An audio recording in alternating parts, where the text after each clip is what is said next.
New intern at the company had been bumming rides home with me every single day. Since we lived in the same direction, I never said anything about it. Until one weekend, well past midnight, when I was dead asleep and my phone rang. Her voice came through like a command. "I'm at Encore Karaoke Lounge. Get over here and take me home." I sat up, irritated. "It's 2 in the morning. Don't you think calling me to come pick you up is a little presumptuous? I'm not your chauffeur." She let out a cold scoff, dripping with arrogance. "My cousin is the HR director at the company. Driving me around is a privilege for you. Do what you're told, or I'll have him fire you." Oh, so she still didn't know I was the boss. When I didn't respond, Maureen Fox let out a smug little hum. "Scared now? Then get moving, and pick me up a hot milk on the way. I want it the second I get in the car." I listened to her barking orders, and I laughed. Maureen had started a month ago. I'd just come back from inspecting the factory floor that day, still in my work coveralls, and ran into her in the elevator right after she'd passed her interview. She wrinkled her nose, gave me a once-over, and instinctively put distance between us. Everyone at the company kept a respectful distance when they saw me, so I didn't think much of it. The next day after work, though, I was about to drive home when Maureen walked right up to my car, pulled open the passenger door, and sat herself down. Her tone was pure entitlement. "You're one of the factory technicians, right? I saw you drive past Lakeview Residences yesterday. That's where I live. Drop me off on your way." I was stunned. I opened my mouth to say something, but she'd already buckled her seatbelt and was snapping at me with that cold impatience of hers. "Let's go already. I'm in a hurry." She pulled out her phone and started scrolling, not sparing me another glance. She was new. I let it slide. It was on the way, so I drove her. When we pulled up to Lakeview Residences, she didn't say thank you.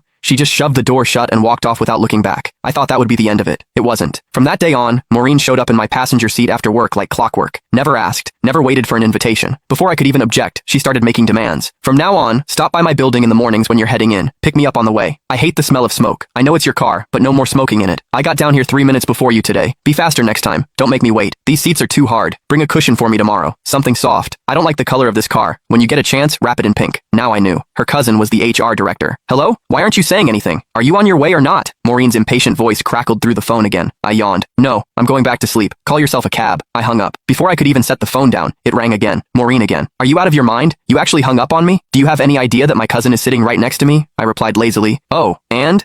She let out a contemptuous scoff. "You don't even get it, do you? No wonder you're stuck doing grunt work at the bottom of the company. Let me spell it out for you. I brought my cousin and his whole family out tonight for karaoke and drinks, to thank him for getting me hired. If you had an ounce of sense, you'd get over here right now, settle the tab at Encore, then drive every single one of us home. Make a good impression on my cousin. Do a good enough job, and maybe I'll put in a nice word for you. One sentence from my cousin, and you'd be transferred out of the factory floor and into an office. Just like that." What a scheme. So she didn't just want a personal chauffeur, she wanted me to foot the bill too. I paused, then asked, testing the waters, "You're sure your cousin can get me promoted and reassigned with a single word?" But Maureen didn't hesitate for a second. "Obviously. Let me tell you something. Last month, some guy in the marketing department mouthed off to my cousin once. Just once. My cousin had him shipped off to the warehouse. The man had been with the company 6 years, and he didn't even dare make a peep about it. Gone. Just like that. So don't bite the hand that feeds you. My cousin's reach inside this company is beyond anything someone like you could imagine."